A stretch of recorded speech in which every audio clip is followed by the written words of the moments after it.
Hello, my name is Jessica Kreitzer. I'm the Chief Revenue Officer at HyperQube Technologies. Thank you for joining us for today's webinar, Active Directory Security, What Needs Immediate Priority. It's part of our series, Know Thy Enemy Through Testing and Validation, and sponsored by Analytica 42, our generous partner, who builds continuous monitor programs to evaluate security risk and overcome big data challenges. If you've missed any of our other webinar series, you can find them at the HyperQube blog at hyperqube.io. Today's presentation will be presented by Craig Stevenson, CEO and founder of HyperQube, and Derek Melber, Chief Technology and Security Strategist at Tenable. Some quick housekeeping items. All participants will be automatically muted. Questions can be submitted via the chat. We'll be collecting and reviewing those during the Q&A portion. If we don't get to your question, don't worry. We will send out a response as an addendum to the deck, and it will be distributed to all attendees. This webinar is being recorded and will be available next week on the HyperQube blog. Today's agenda. Securing Active Directory is no longer an option, but a mandate. And with attacks on AD at an all-time high, companies overlooking this vulnerable point of entry are being punished both monetarily and with loss of production. Today, we'll be focusing on the importance of Active Directory security and vulnerability management prioritization. We'll review some common attack paths and the importance of AD to attackers. We'll learn how to disrupt AD attacks, and we'll do a live demo of AD testing. For today's presentation, we'll be using HyperQube to build and test live infrastructure, and Tenable AD to find and fix AD weaknesses before attacks happen, and to detect and respond to AD attacks in real time. Without further ado, I will pass the baton to Derek Melber to start the presentation. Thank you, Jessica.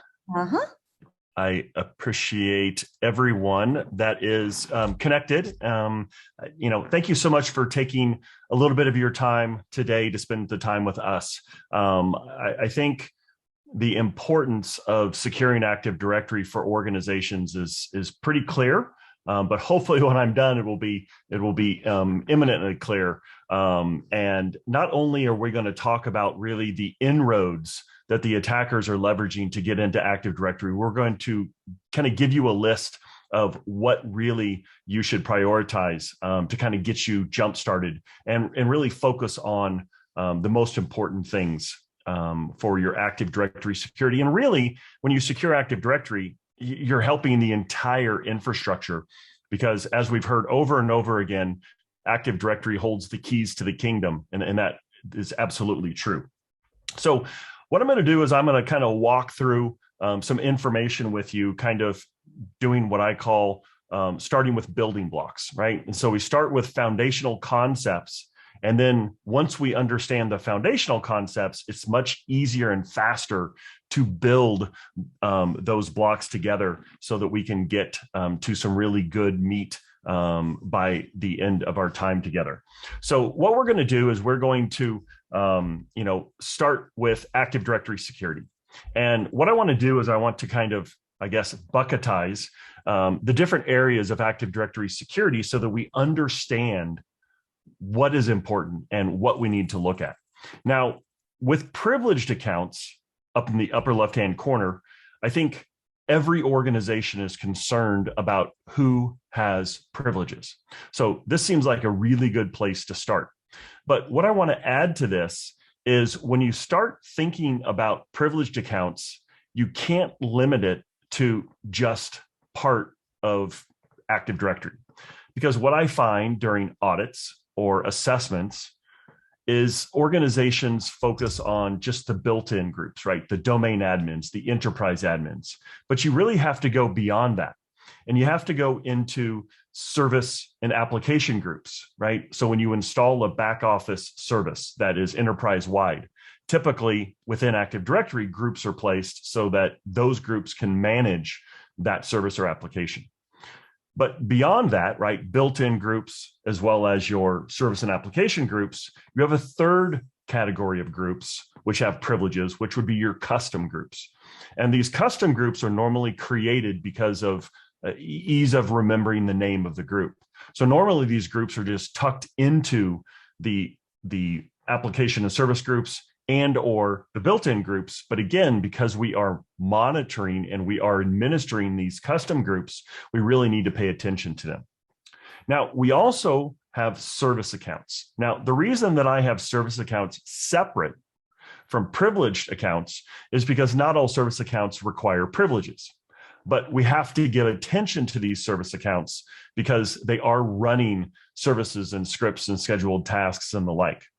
And normally, service accounts do have privileges. Now, they need to be treated a little bit different than privileged accounts just because service accounts are running 24/7. They're constantly authenticating. They're constantly performing activity for that particular service. And there are some settings that we can actually make to make sure that we secure these services. So what I'm going to do here quickly is I'm going to jump into my Active Directory lab. And of course, my lab here is running within HyperQube. So I'm going to launch my Active Directory interface here. And you'll see that I have my Active Directory users and computers running. And what I'm going to do is I'm just going to show you a couple of settings that I think are pretty powerful. So I'm just going to pick a user account that would be functioning maybe as your service account. And if you head over here to account in the properties, first of all, you'll see that there's an option that the user cannot change the password. This is a really good setting for your service accounts because, well, the last time I checked, service accounts actually don't have fingers, so they can't hit Control-Delete, and they can't actually change a password. And what you wouldn't want is for an attacker or someone to come in some denial of service and reset this password. So that's one that you can set. The other one, which is probably one of my favorite settings for service accounts and actually overall, is this log on to. And if you click on this log on to for your service accounts, you're able to input the computers where that service account is running. Because service accounts only need to really access computers that they're running on and maybe other computers that they need to communicate with, maybe a backend database or something like that. So here you can really reduce the attack surface of your service accounts by setting this particular setting, as well as some of the other settings that are associated with it. So there are some really good I guess, initial things that you can do to help secure your environments, and we'll get to some more as well. Now, our third bucket is permissions. Now, of course, we have files and folders that have permissions, but I want to focus more within Active Directory, right? And also in sysvol. Active Directory permissions are referred to as delegations. And here, these permissions are quite exhaustive and voluminous. It's really overwhelming to many organizations and administrators when they're dealing with these permissions. Now, if I jump back into my interface here, what I'm going to do is I'm going to kind of show you what those permissions look like. So I'm going to pick an organizational unit here, and then I'm going to come into my Active Directory environment. Of course, security, according to Microsoft, is an advanced feature. Funny. Anyway, so now I'm going to get back into my OU. I'll go to security. And then if you want to look at the details of what any of these entries have, you have to go to advanced. Then you have to click on the actual object that you want to look at and then edit. And when you get to this point, you're going to see that there is a rather lengthy list of permissions that you have to choose from. But this is only one list. You also have to consider there are all of these other lists as well. So when we talk about the volume of permissions inside of Active Directory, as I said, it can be overwhelming pretty quickly. So trying to secure these areas and maintain the security of these areas can be a little tricky, which again is where when you get a solution in place, the solution helps you clean up the security, maintain that security so that the attacker doesn't have any place to actually leverage. The next bucket is user rights. Now, what I find are most assessments and audits don't even look at user rights. Honestly, most administrators don't even look at user rights, but you need to. Inside of Active Directory, user rights are configured through group policy to be deployed to individual computers. So individual computers have their own set of user rights, which even makes it more complex. Now, user rights really give someone the ability to perform an action over that machine. For example, giving someone the ability to log on locally, change the system time, or even back up files and folders, which of course, if you give someone the ability to back up files on a domain controller, they could actually back up Active Directory. So these are important. And then we have AD processes. Now, these AD processes, I find, get lost in the mix, right? Most organizations and administrators don't really pay attention to them. They're working in the background, but we need to understand them because they do have security implications. For example, this SD prop process. This SD prop process is really associated with something called security descriptor propagation, which if we kind of dive in here to our environment, I'll re-click my console here to get back into my domain controller console. You will see that I have under system, I have my admin SD holder. And this admin SD holder is part of this SD prop process. And so what we need to do is make sure that the ACL for admin SD holder is maintained. We need to make sure we know who has the ability to be on this list, because anyone on this list is then added to privileged user and group ACLs, and they have the ability to modify those objects. So there are some backend processes which are extremely important, which we need to understand and also secure. Finally, on this list, we have trust relationships. Now, trust relationships are typically between domains within a forest, but they can be outside of the forest to another domain, as well as we can have forest to forest trust. So there's a lot of trust options. Keep in mind that a trust allows users from one environment to access resources in another environment. So this is obviously something that we need to monitor and make sure that we secure. Now, let's go to a second set of buckets. These buckets are more around objects and connections. So you'll see that I have computer and user attributes. Now, of course, with a user, you have phone number and address, but those aren't really security related. Security related attributes would be like service principal names, Kerberos delegations, primary group ID, SID history, if you've ever done any type of migration. So we need to make sure that we are monitoring and securing these areas constantly, because these areas, as we're going to see, fall high on our priority list because these are what attackers are going after. We also have to be worried about users that have insecure settings, right?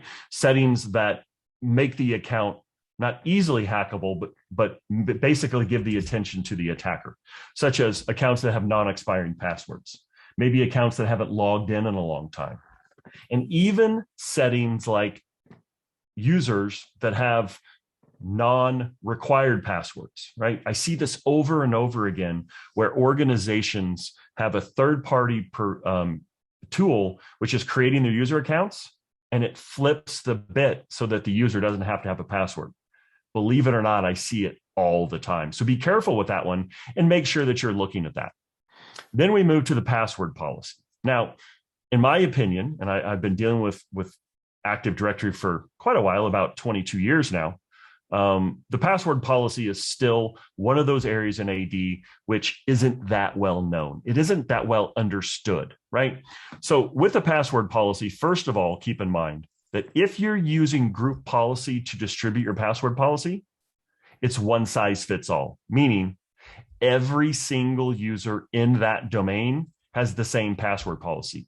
You can't have different password policies. Using Microsoft technology, the only way to have multiple password policies in the same domain is to use fine-grained password policies. So just keep that in mind and make sure that you are configuring as strong passwords as possible through the password policy. Our next bucket is around protocols, right? We have a lot of protocols in a Microsoft environment, but the two that I want to focus on are SMB and NTLM.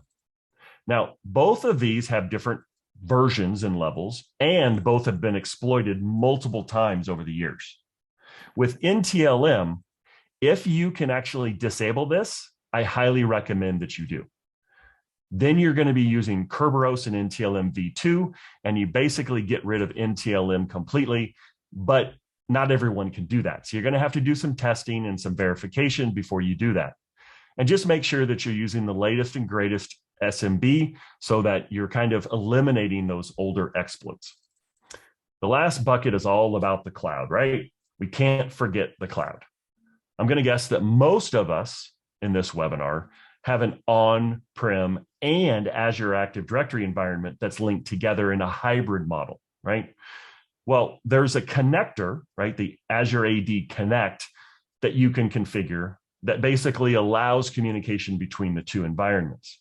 Make sure that these settings are secure as possible because you're replicating, or not replicating, you're syncing users and even password-related information like a hash. So make sure that those are set.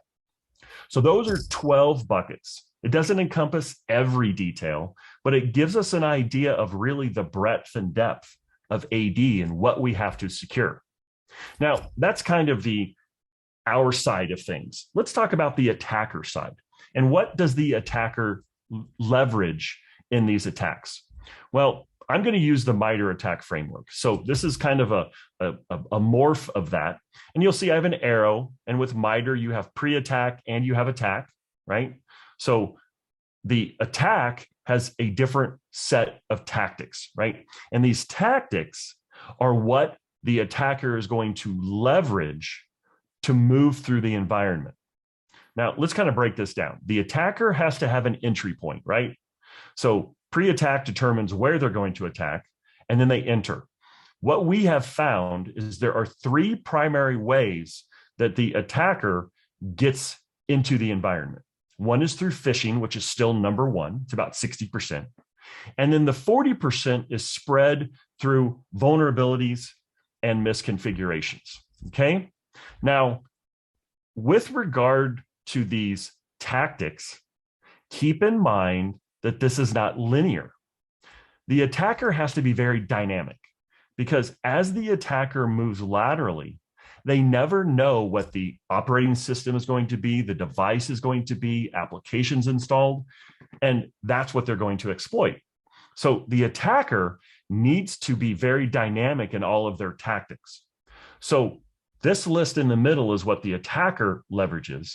And again, as I mentioned, they leverage it through entering through phishing vulnerabilities or misconfigurations.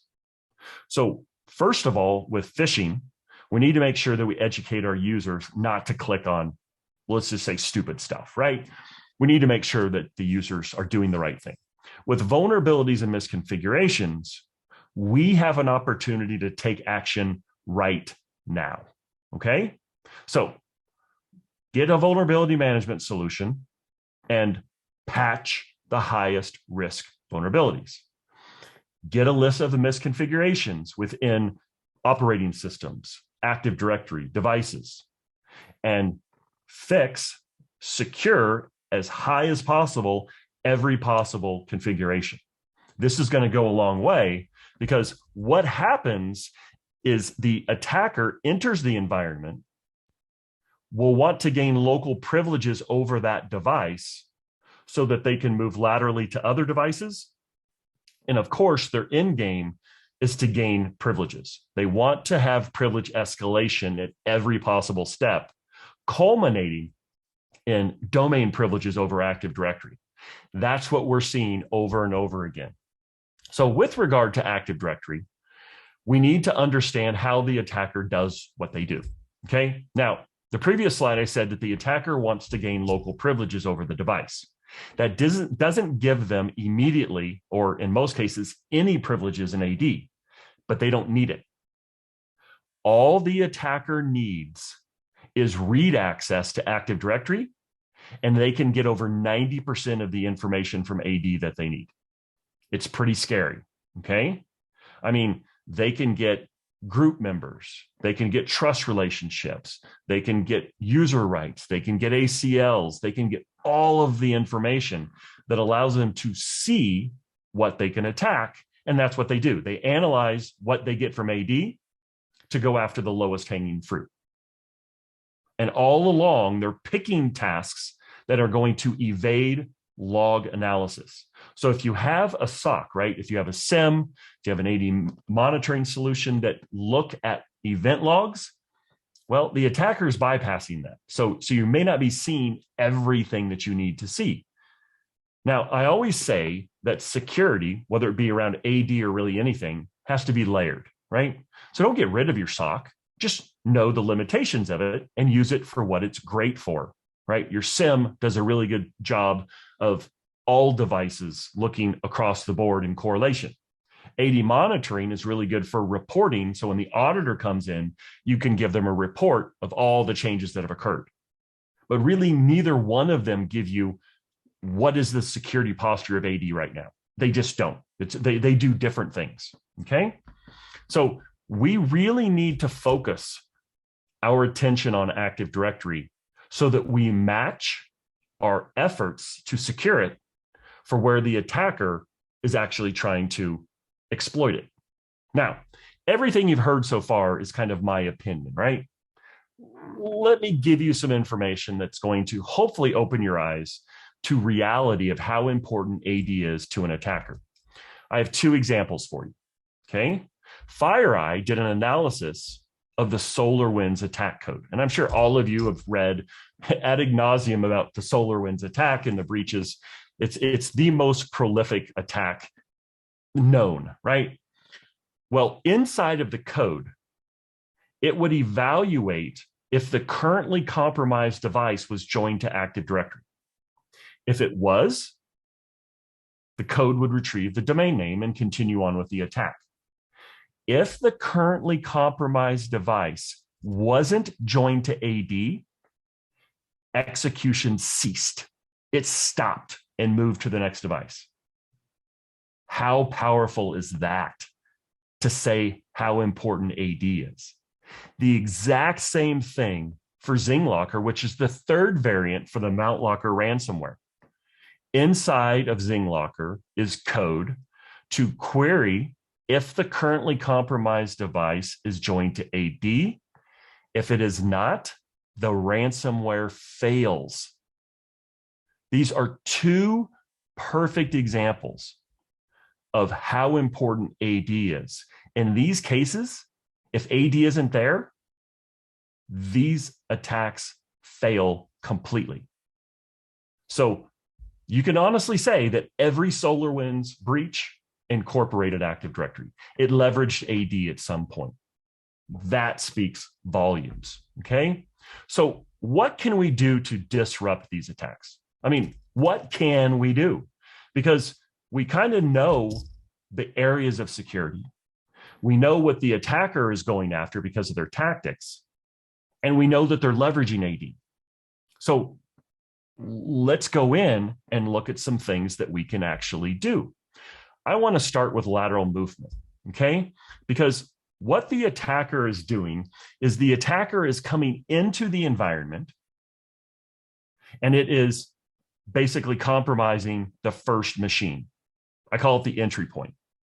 At this point, it needs to get local privileges for a couple of reasons. Reason one, as you see over on the left-hand list, it's going to mine cached credentials from that machine, from the OS, from applications, from the browser. If it needs to attack the hash to get the password, it'll do that. In the end, the attacker is creating a master list of usernames and passwords, okay, per device. And that's why it wants to move laterally to the next device to increase this list of usernames and passwords from that device too. The other thing that the attacker is doing per machine is it's installing software so that it can enumerate Active Directory. It needs to find out where it can attack. So to reduce this lateral movement success, it's all about passwords. We need to protect passwords on these endpoints because we don't want the attacker to obtain credentials and then reuse them on the next machine, because then they'll have privileges on the next machine. A couple of things you can do to help with this. First of all, implement LAPS, Local Administrator Password Solution. It's a free technology from Microsoft. It allows you to randomize the administrator password on workstations and servers and they're never the same. Okay. Make sure that you're implementing complex and long passwords. Teach your users not to reuse passwords, no common passwords. Okay. And of course, the ultimate is multi-factor authentication.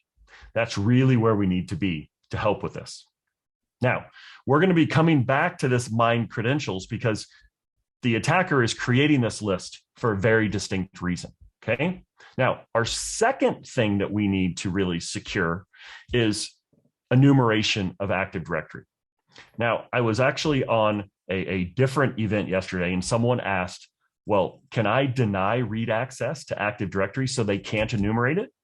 And unfortunately, not really the way that it works. Okay. Because every user has read access throughout Active Directory. And if you remove that, things are going to break. So in this case, the attacker has the upper hand because they only need read access.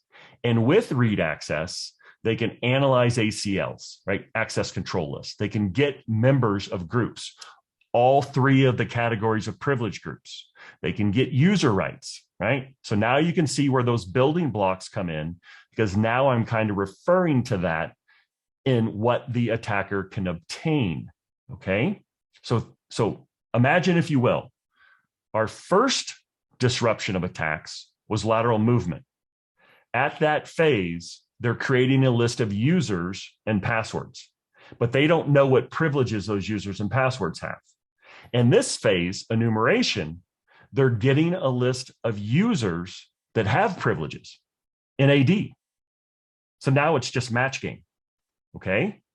It's absolute match game.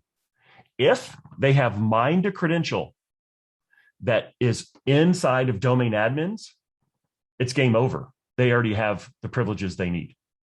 So what we need to do is we need to protect all of our privileged accounts. I already gave you some examples around service accounts. Let's go in and look at other privileges so that we know what to look for, okay? So I'm going to come back in here to my domain controller console, and we're going to look at a couple of different things. First of all, we need to make sure that we secure our privileged groups, okay? So let me log back in here. And my privilege groups are going to be here under my users, right? Some of them, not all of them, but I need to make sure that my domain admins, my enterprise admins, my group policy creator owners, under built-in, right? My account operators, my backup operators, all of these have the correct members. We also need to make sure, so if I jump here under my group policy management, I need to make sure that my GPOs and user rights are secured, right? So if I come in here to my default domain controller policy, and it's not letting me edit it. That's interesting. So inside of my domain controller GPO, you're going to have user rights, okay? And you're going to need to go in and you're going to need to secure those, all right? You also need to clean up old settings, all right? Now, I mentioned to you before that inside of a process called SD prop, there was the admin SD holder object, which is related to that, right? This is the security descriptor holder for all administrative accounts. What I have seen over and over again, and here's a great action item for you, is go look at this and make sure that every entry on here are users and groups that are still valid. Because I see a ton of legacy groups that don't even need access anymore, which are still listed on this particular list. So make sure that you go in and you clean up all those areas in your environment. So clean up all those old settings. Now, the next thing that the attacker wants to do is attack accounts. Now, what do I mean by that? Well, the first enumeration was to get a list for a match game. In this particular phase, what the attacker is doing is they are enumerating AD to find out objects that have attributes that are attackable. So They don't immediately get privileges, but if they attack the account, they can get privileges. Let me give you an example. I'm going to come over here to my Maximus account.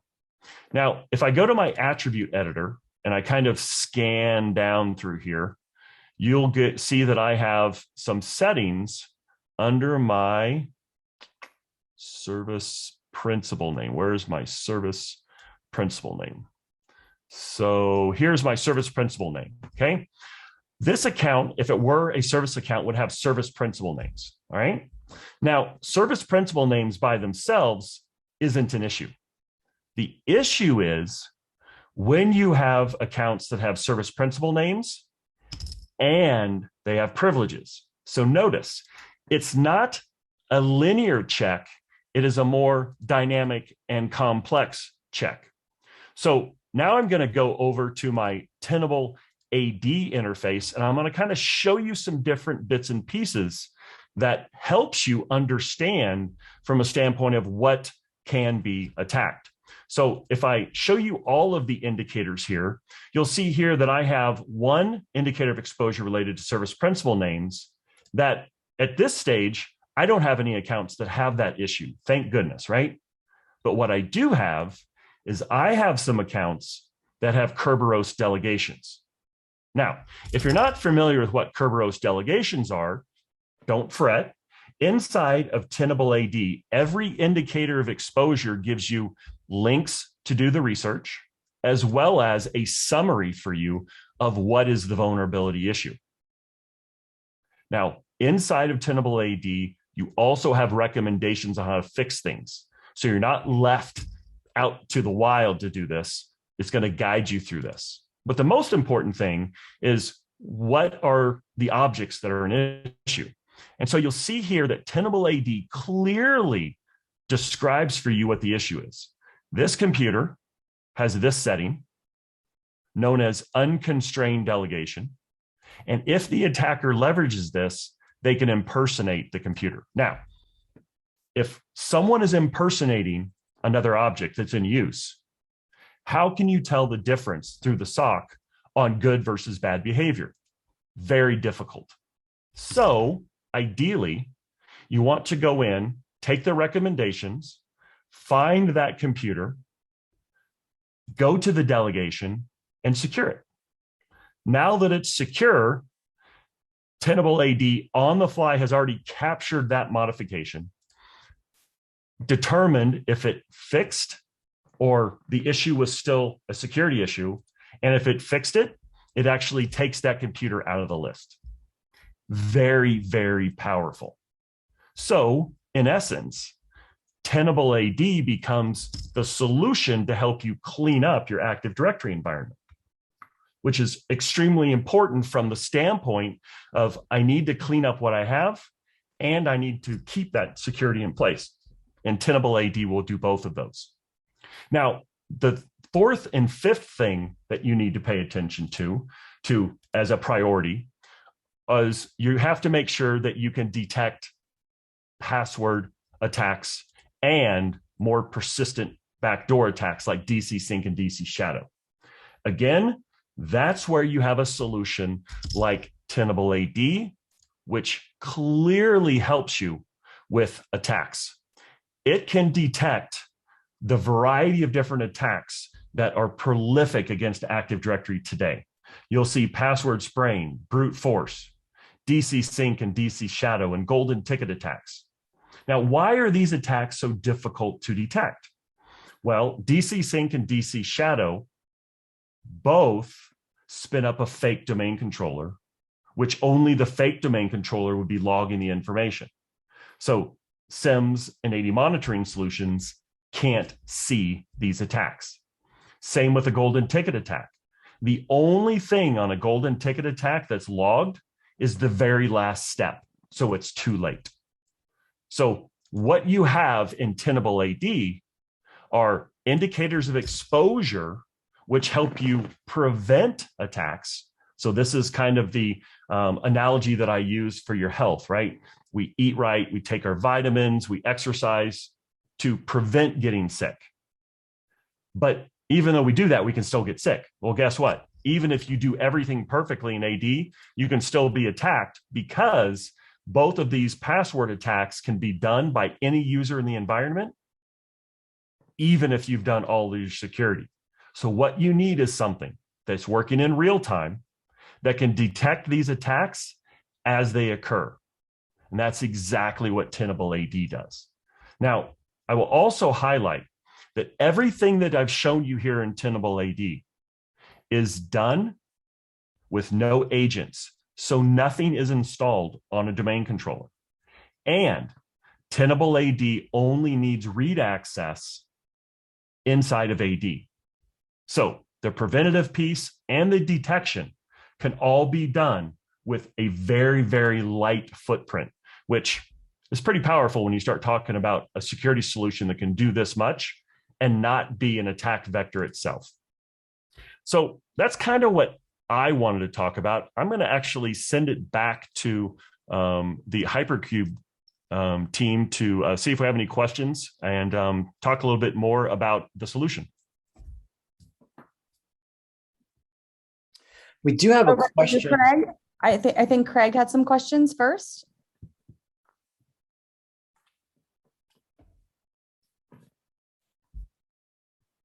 Craig. Sorry, I was stuck and muted, fighting with Zoom. Always fun. Well, wow, thanks, Derek. Seems like every time I hear you speak, I learn more about Active Directory. But how would you describe your experience using the HyperQube no-code drag and drop cyber range? So I was a little, at first, I was intimidated because I didn't know what to expect. But it was pretty freaky how easy it was to basically, and what I did is I created VMs. I actually brought my VMs in. And then all I had to do is when I created a new machine, it said, okay, do you want us to create the OS or you want to point to a VM? And I pointed to the VM and it was done. And as you see, I have 2 virtual machines. And then all I did is I put in a network device and then basically drew a line between them and boom, I was ready to go. So it was quite astounding how quick and easy it was. And I could absolutely see if I wanted to throw in some more workstations, I could probably spin up, let's say 10 workstations, connect them to AD in, I want to say 2 to 3 minutes. It would be that quick. It's really astounding. Thanks for that feedback. Have you had a chance to share the environment with anybody else or make copies of it yet? I did it for myself. I'm old school, and so I always want to have kind of like a original. And so what I did is I just took kind of a copy of my environment, which was a couple of clicks, right? And so what I've actually shared, we at Tenable, we have about 190 SEs. This environment would be perfect for a team, because what you could do is have a single like master, and then everyone could copy from that master super quick and have their own environment just as quick. And then if they wanted to go back to the master is sitting right there to get a copy. Thanks. We really appreciate that feedback. And I'll kick it back to you, Jessica. I think we had a couple questions for Greg during the presentation. Yes. Yeah. So there are 2 questions. The first one, what is your approach when a vendor indicates in product documentation that a service account requires domain admin? Well, there's 2 sides to this story, right? One is why, and if it isn't required, then okay, what's the minimum, right? The other side of that is, unfortunately, we still live in a world, we're almost in the year 2022, where these vendors, in my opinion, are somewhat lazy, and they force these service accounts to have privileges, sometimes all the way to domain admin.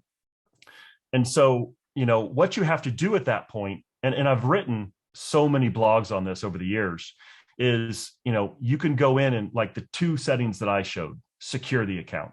You can go into group policy and user rights and restrict what that service account can do. You can monitor the service account. You can create honeypots for other service accounts. So there's certain things that you can do, even though these darn service accounts sometimes have to have privileges. You just have to protect them. You have to monitor them and know that they are susceptible to attacks. Oh, and by the way, you got to reset passwords for these accounts. You can't let a service account sit out there with the same password for 4 to 5 years. You got to reset passwords. Awesome. Thank you for that. And then the second question, and I believe it looks like it's going to be the last one. Unless anybody has any other questions, do please submit them in the chat. This next question is, are you seeing hybrid customers use separate PAWs and separate credentials for on-prem and cloud AD administration? Whenever possible. Whenever possible. Security is never going to be easy. Security is always going to be a pain. And so with your privileged access workstations, please try to separate out your on-prem and your cloud. I don't care if it's Azure AD. It doesn't matter if you're running some type of AD service, maybe in Google or AWS. Please try to separate those out, just like you do between domains, right? We try desperately to keep each domain to have its own separate kind of identities that have privileges. Yes, I know there's enterprise admin, which has global, which is why the forest is the security boundary. However, anything that we can do to disrupt the attackers from easily moving through the environment, if they compromise one thing, we need to really take those actions. All right, looks like we've got 2 more questions that have just come in. This next question is, how do you address changing legacy service accounts if you are not sure what application they may be tied to? Great questions. I love these questions.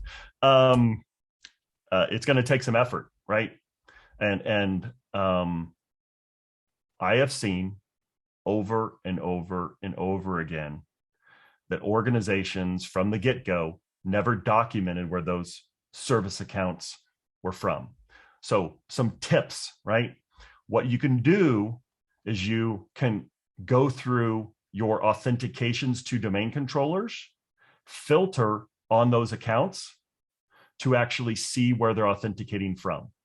Now, that's going to get you to the device. From the device, now you go in to the services and see where it's configured, okay? If it is configured within an application, if it's configured within code, it's going to be more difficult, but at least you can narrow it to that device, because when the service account authenticates to the DC on a regular basis, it will say which device it's authenticating from. So it's not easy, but it needs to be done. Everyone needs to know where their service accounts are being used. It's a requirement so that we can secure them. Awesome. And it looks like this next question actually has 2 parts. Does this work with AWS managed AD? And does this solution work across multiple AD domains, 15 to 20? Great questions. I love these questions. So first and foremost, let me describe, in my view, the 3 different Active Directory infrastructures that we have today. We have what I call traditional on-prem AD, which you have domain controllers. Those domain controllers, replicate and blah, blah, blah. That can be in a cloud environment, right? I can shove that into VMs in Azure, AWS, and Google, but I still call that traditional Active Directory.